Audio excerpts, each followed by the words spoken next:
മറ്റൊരു കാര്യം അറിയേണ്ടത് ഈ മാധ്യമപ്രവർത്തകരുടെ കൊലപാതകം സംബന്ധിച്ച് തന്നെയാണ്. നമ്മൾ കഴിഞ്ഞ ദിവസം കണ്ടു അൽ ജസീറയുടെ മാധ്യമപ്രവർത്തകരെ ഇസ്രായേൽ വധിക്കുന്ന കാഴ്ചകളൊക്കെ. ഇതിനെ അപലപിക്കുന്നതല്ലാതെ എന്തെങ്കിലും തരത്തിലുള്ള നടപടികളോ മറ്റോ ഉണ്ടാകുന്നുണ്ടോ ലോകരാജ്യങ്ങളിൽ നിന്ന്?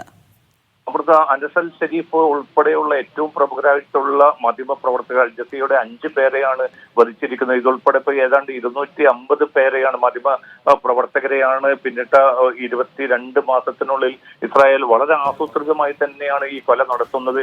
ഒരുപക്ഷെ ഇപ്പോൾ ഈ അനസൽ ഷെരീഫ് ഉൾപ്പെടെയുള്ളവരെ കൊലപ്പെടുത്തിയതിന്റെ കൃത്യമായിട്ടുള്ള ലക്ഷ്യം ഇനി നടക്കാൻ പോകുന്ന ഏറ്റവും വ്യാപകമായിട്ടുള്ള ഒരു കൂട്ടക്കുരുതി അല്ലെങ്കിൽ ഗസ കീഴടക്കാനുള്ള സൈനിക പദ്ധതി, അതിന്റെ ഒരു വിവരങ്ങളും ഏറ്റവും തങ്ങളുടെ ക്രൂരമായിട്ടുള്ള ഈ ചെയ്തികൾ പുറം ലോകത്ത് നിന്ന് മറച്ചു പിടിക്കാൻ അവിടെ ഇപ്പോൾ ഒരു സജീവ സാന്നിധ്യമുള്ളത് അൽ ജസീറയുടെ മാധ്യമപ്രവർത്തകർ മാത്രമാണ്. അവരെയും അവിടെ നിന്ന് പുറന്തള്ളുക. കാരണം ഇസ്രായേലിൻ്റെതായിട്ടുള്ള നിയന്ത്രണമുള്ള പ്രദേശങ്ങളിലൊക്കെയും അൽ ജസീറയ്ക്ക് വിലക്ക് ഏർപ്പെടുത്തിയിട്ടുണ്ട്. ആകെ ഗസയിൽ മാത്രമാണ് ഇപ്പോൾ അൽ ജസീറയുടെ റിപ്പോർട്ടിംഗ് നടക്കുന്നത്. അവിടെ നിന്ന് അത് തുരത്തുക, അതോടൊപ്പം തന്നെ വിദേശ മാധ്യമ പ്രവർത്തകർക്ക് പൂർണ്ണമായിട്ടുള്ള ഒരു നിയന്ത്രണം ഏർപ്പെടുത്തിയ ഒരു സാഹചര്യം കൂടി നിലനിൽക്കുന്നുണ്ടാവും. അതുകൊണ്ട് തന്നെ പുറം ലോകം ഈ അരുങ്കൊലകളും ഈ വംശഹത്യയുടെ ക്രൂരമായിട്ടുള്ള അവസ്ഥയെയും എത്ര കണ്ട് മറച്ചു പിടിക്കാനുള്ള വളരെ കൃത്യമായിട്ടുള്ള ലക്ഷ്യത്തോടു കൂടി തന്നെയാണ് ഇപ്പോൾ ഈ 5 അൽ ജസീറയുടെ മാധ്യമപ്രവർത്തകരെ കൊലപ്പെടുത്തിയിരിക്കുന്നത്.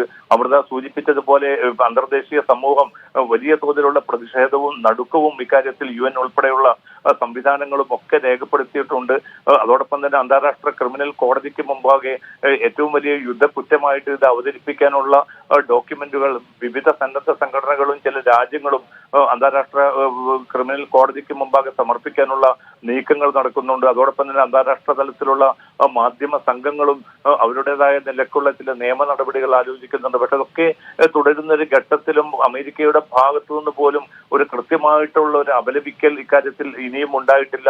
തങ്ങൾ അന്വേഷിക്കാൻ ആവശ്യപ്പെട്ടിരിക്കുന്നു ഇസ്രായേലിന്റെ ഭാഗത്തു നിന്ന്. പക്ഷെ ഇസ്രായേൽ ഇതിനെ പൂർണ്ണമായിട്ടും ന്യായീകരിക്കുകയാണ്. കാരണം ഹമാസുമായിട്ട് ചേർന്ന് പ്രവർത്തിച്ചത് കൊണ്ടാണ് ഈ മാധ്യമപ്രവർത്തകരെ കൊലപ്പെടുത്തിയതെന്ന ഏറ്റവും വലിയൊരു പച്ചക്കള്ളം കൂടിയാണ് ഇസ്രായേൽ നേതൃത്വം ഇപ്പോൾ പറഞ്ഞുകൊണ്ടിരിക്കുന്നത്. അതുകൊണ്ട് തന്നെ പെട്ടെന്ന് ഏതെങ്കിലും അർത്ഥത്തിൽ ഇതിനെതിരായിട്ടുള്ള ഒരു നടപടിയെ തങ്ങൾ ഭയക്കുന്നില്ല. അതുകൊണ്ട് തങ്ങൾ ഉദ്ദേശിച്ചതുപോലെ ഇപ്പൊ വൈദ്യമേഖലയിലെ നിരവധി ഡോക്ടർമാരെയും മറ്റും കൊലപ്പെടുത്തി, സന്നദ്ധ പ്രവർത്തകരെ കൊലപ്പെടുത്തി, UN-ന്റെ ജീവനക്കാരെ കൊലപ്പെടുത്തി, ഇതൊക്കെയും തങ്ങൾക്കൊരു പ്രത്യേകമായിട്ടുള്ള ഒരു പരിരക്ഷ ലഭിക്കും, അമേരിക്കയെ ഉൾപ്പെടെയുള്ള വൻശക്തി രാജ്യങ്ങളുടെ പിന്തുണ തങ്ങൾക്കൊപ്പം ഉണ്ടാകുമെന്ന ധാർഷ്ട്യത്തിന്റെ പുറത്താണ് ഇത്തരം അരുങ്കൊലകളും ഇത്രയും നീചമായിട്ടുള്ള അന്തർദേശീയ ചട്ടങ്ങൾക്ക് വിരുദ്ധമായിട്ടുള്ള മാധ്യമ പ്രവർത്തകരെ വധിക്കുന്നത് ഉൾപ്പെടെയുള്ള നടപടികളുമായിട്ട് ഇസ്രായേൽ മുന്നോട്ട് പോകുന്നത്. അതിനെതിരെ ഈ പ്രതികരണവും പ്രതിഷേധവും ഉണ്ടാകുന്നു എന്നതിലപ്പുറം ഇസ്രായേലിനെ പിടിച്ചു നിർത്താനോ അല്ലെങ്കിൽ അതിന് നിയമപരമായിട്ടുള്ള നടപടികൾ സ്വീകരിക്കാനോ ഉള്ള സംവിധാനങ്ങളുടെ കഴിവുകേട്, അതിനുള്ള ആർജവത്വമില്ലായ്മയാണ് ഇത്തരം ക്രൂരതകൾ തുടരാൻ ഇസ്രായേൽ സൈനിക നേതൃത്വത്തെ വീണ്ടും വീണ്ടും പ്രേരിപ്പിച്ചുകൊണ്ടിരിക്കുന്ന പ്രധാന ഘടകവും. അമൃത, ശരി.